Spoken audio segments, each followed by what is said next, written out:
I'm playing Blue Reflection after this.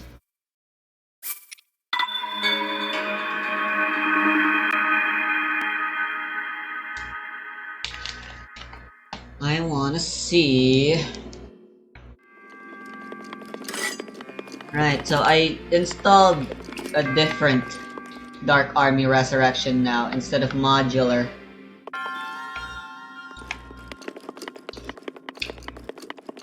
I'm playing the latest real version now.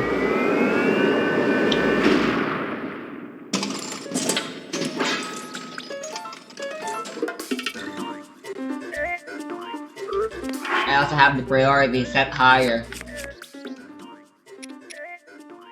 It's basically at the very top now.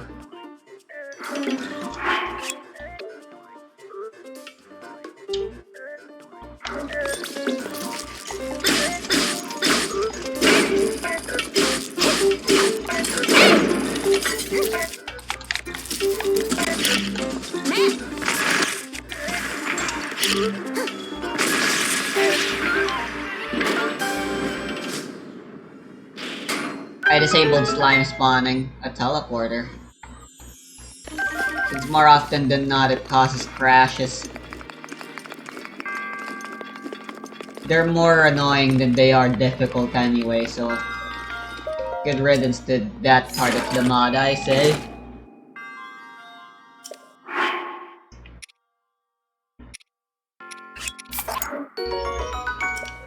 Baloney.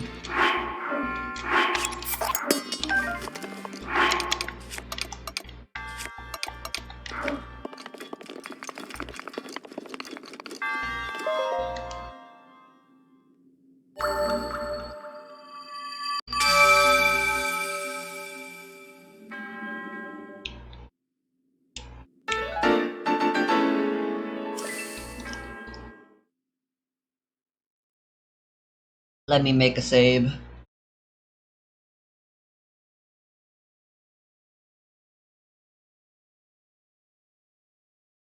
Gets adapted into the anime as little filler segments, like, for example, Yao Momo's studying sessions. If you think there are any cool volume extras this video doesn't include, please let me know in the comments and tell me where they are, because maybe I'll make another one of these videos if this one does well, and we can talk about more of these. I think this is just a really cool thing to do, because these are really cool extra things. Anyway, let's get into it.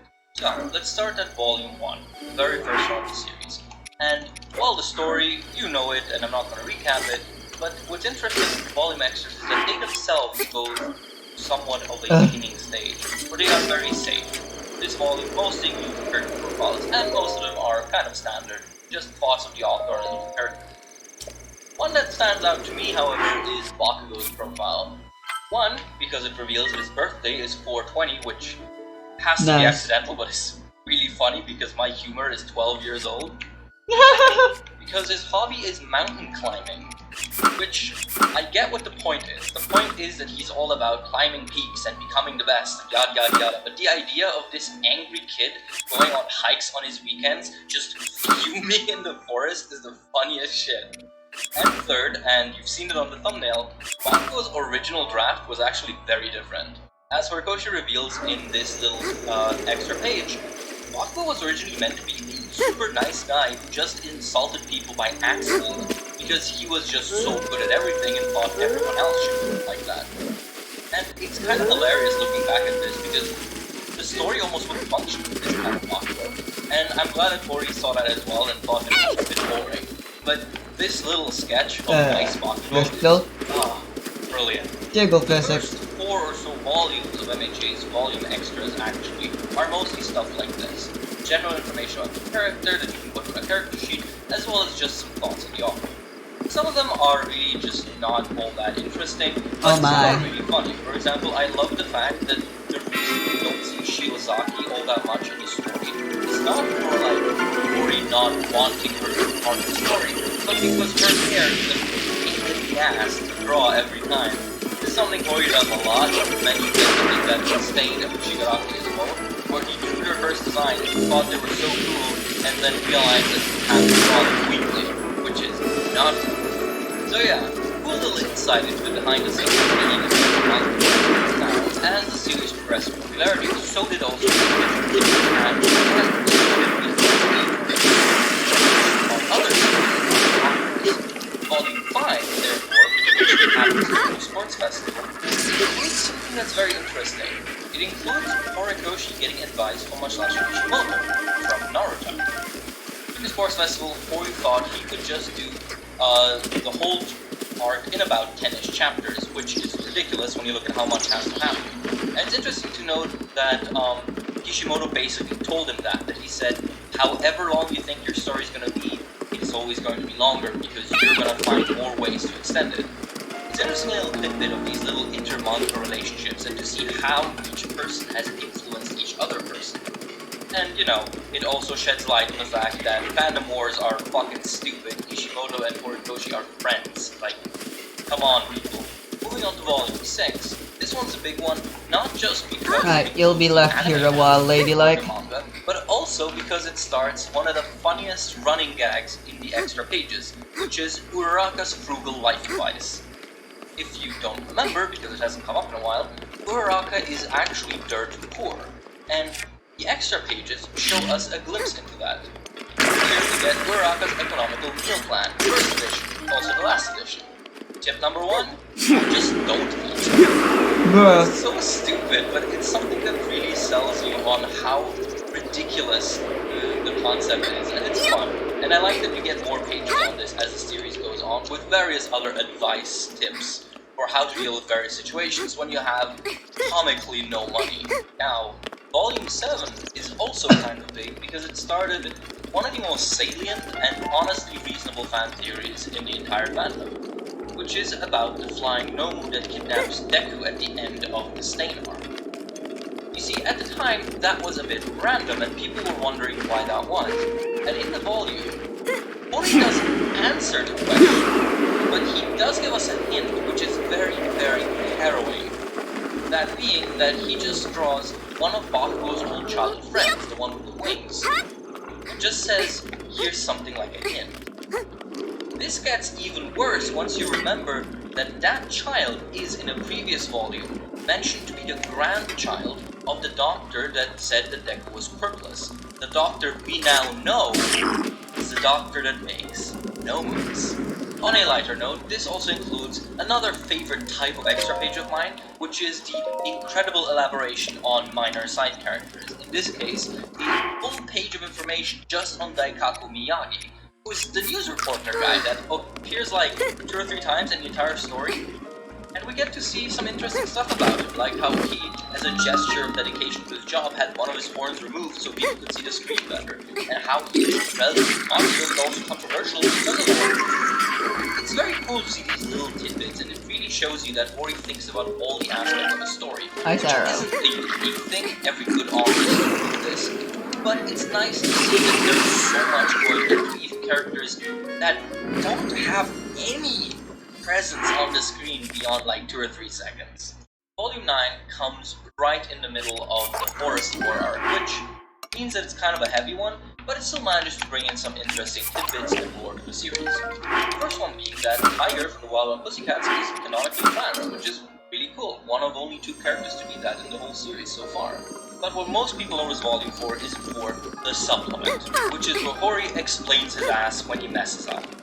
This one isn't really a mess up as much as it is a messily communicated thing on his part. The 1,000,000% smash. You see, when that chapter first came out, and when the anime aired it, a lot of people were very confused as to what that meant. Did he surpass All Might? Did he become so strong that he broke the limits of percentages? And, well, no, none of that. Hori explains here that the 1,000,000% isn't actually what he was doing, it's sort of a battle cry. It's just an adrenaline pump battle. I mean, there could have been better ways of showing this, because saying a number percent in the series, where the number percents are so important to power progression, and then just saying, oh no wait, that wasn't actually what he meant, is kind of clumsy, and I think he knows it, because he hasn't done this since. But it's cool to get these little behind-the-scenes insights from these extra pages. Volume 11 has characteristically few extra pages, only about 3.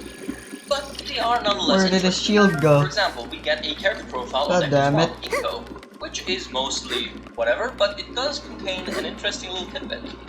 I think you've probably seen this meme of her just ballooning up after the flashbacks, and many people just assumed it was a way of showing her getting older, as people generally have less control of their weight as they become older. But actually, there's a reason for this. Yuri find out that she stress ate herself into this state because she felt guilty about not supporting Deku enough. Which, wow, that's a very cool character tidbit to find out from an extra page, but hey, I'm not mad. It's cool. The final one I want to talk about is mostly a fun one, but I had to include it because I love it so much. It's about Bakugo's parents, which, if you've watched the anime or read the chapters at all, you know that they are not exactly similar. Bakugo's mom is exactly like him, whereas Bakugo's dad is timid and kind and very, very polite. And while that dynamic should already indicate who has the pants on, it's nice to have it confirmed in the extra pages that she came onto him hard. Whatever that means. It's cursive in the English version, and it's underlined in the original Japanese text, which means that, wow, good going, Mr. Bakugo. So yeah, just some cool extra information that you get only if you read the older volumes, which in my opinion makes them worth it. They are such a cool collector's item to have, and even though it's hard to get them right now because of COVID, it nonetheless is something that is worth hunting for, especially if you feel like you've grown to love the series quite a lot and you want to support it monetarily. This is a great way to do so. Superpowers are some of the coolest parts of Battle Shonen. But as a series gets expansive and runs for years, or maybe decades, it can become a bit tough to remember who can do what and why. That is why I exist. This is the My Hero Academia Power Guide, where I have but one mission. For you to walk away with not just an understanding of the series' power system as a whole, but also of every single ability in My Hero. This video would ideally serve as a comprehensive yet accessible resource. When's the blood moon, I wonder? This is gonna be a fat one, so let's just get into it. A few rules first. Full spoilers, obviously. Only quirks from the main series will be covered because I'm not trying to die of old age. I will also not cover unnamed quirks, unless the character is objectively fairly important. I'm going back to promo. And of course, this will be a very long video, so please use the timestamps that I will provide for you. If you want to watch it all in one sitting, go ahead, but otherwise, use them. Before we talk specifics, let's get our basics right. Let's see if the rain will crash the game again. In My Hero Academia, the nondescript future of Earth brought about quirks, or superpowers. How did they appear? Who knows? The series certainly doesn't. While there are theories within the series' story on how it might have started with genetic influence from a rat-carrying virus, there is no conclusion on that mystery as of right now. The facts, however, are that in this future, 80% of people are born with some kind of special ability, originally called meta-ability before being renamed quirk for the sake of political correctness. Yes, that is an actual plot point. A quirk will appear in a child within the first 4 years of its life. These abilities will often seem almost magical, but they are nonetheless rooted in biology. A quirk is defined by two aspects: the gene that codifies the quirk and the body part that allows for its activation and expression. These two together are called the quirk factor. Important to note here is that these two elements can be separately affected. Let's say your quirk activates only on your hands. If you now lose your hands in a freak accident, your body obviously still has the quirk gene, since genes are stored in every single cell, but your ability is unable to be activated, leaving you functionally quirkless. The appearance of quirk genes seems to be linked with another biological adaptation, namely the loss of one of the joints in the pinky toe. The logic here seems to be that those who have lost that joint are further along in human evolution. Another genetic aspect of quirks is that they are subject to mutation and selection. As people with quirks mate and reproduce, their quirk genes mix and fuse as well, just like every other regular gene. This leads to a phenomenon where quirks become increasingly more powerful and complex as the generations go on, since they become continuously more cocktail, so to speak. This has given rise to a doomsday theory called the quirk singularity, a cataclysm wherein a new generation of quirk users will be born with quirks so absurdly powerful that neither their minds nor bodies can handle it, leading to chaos and pandemonium. Not many people within the series believe in it, but curiously, immensely powerful quirks with no direct inheritance have been observed to pop up in some red-eyed children. Okay, enough biology. Let's get to some categories, since I know y'all love that. Quirks can broadly be put into 3 boxes. Emitter or operative types are quirks that either produce or influence an external object, element, or force. This is where shooting fire, telekinesis, and lasers fall into, but also brainwashing and other abilities which influence others. This is by far the most common type of quirk. Transformation or composite types are quirks which can cause the user to undergo a temporary physical change, such as growing your hands or separating your bodies into pieces. In these cases, the use of the quirk is generally dependent on that transformation. Mutant or heteromorph types are quirks which transform the user's body permanently upon first-time activation, often even already being visible at birth. This includes all additional limbs, odd body shapes, or other alterations to the human form. These quirks are thus by definition always active and grant additional sub-abilities related to that physical change. There is a rather rare subtype which can intersect with any of the regular types. This is called the accumulation type, in which the quirk requires the gradual buildup and stockpile of a certain resource.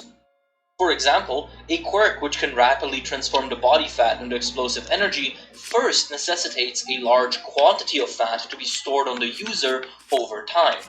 One last detour before we get to the actual list. Quirks are, in every way imaginable, physical traits, very similar to muscles. Thus, they can be exercised the same way, by being repeatedly pushed to their limits, allowed to rest, and then pushed again. And just like muscles, they don't come with a manual, which can lead to its own user misunderstanding their own ability for decades before actually figuring out how it really works. And lastly, the body and the mind are interlinked, and so psychosomatic factors can affect one's quirk the same way it can affect your stomach. For example, a traumatic event can cause the quirk to evolve into a new form, a rare phenomenon called a quirk awakening. Or, that trauma can do the opposite, locking away the quirk's true power until that mental blockade is overcome and a reawakening is triggered. Alright, that should cover the very basics. We will add to this as we go. And to go we must, because, oh my god, there are so many!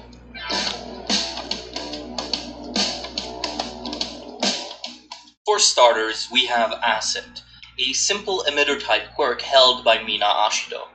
It allows her to produce a corrosive acid sludge from any part of her skin. This quirk is a great example of how categorizing quirks can be a little tricky, because while she clearly emits something, she also undergoes a permanent physical mutation because of it. Since her acid comes from her skin, the quirk also codifies her skin to be resistant to corrosion, giving it its striking pink coloration,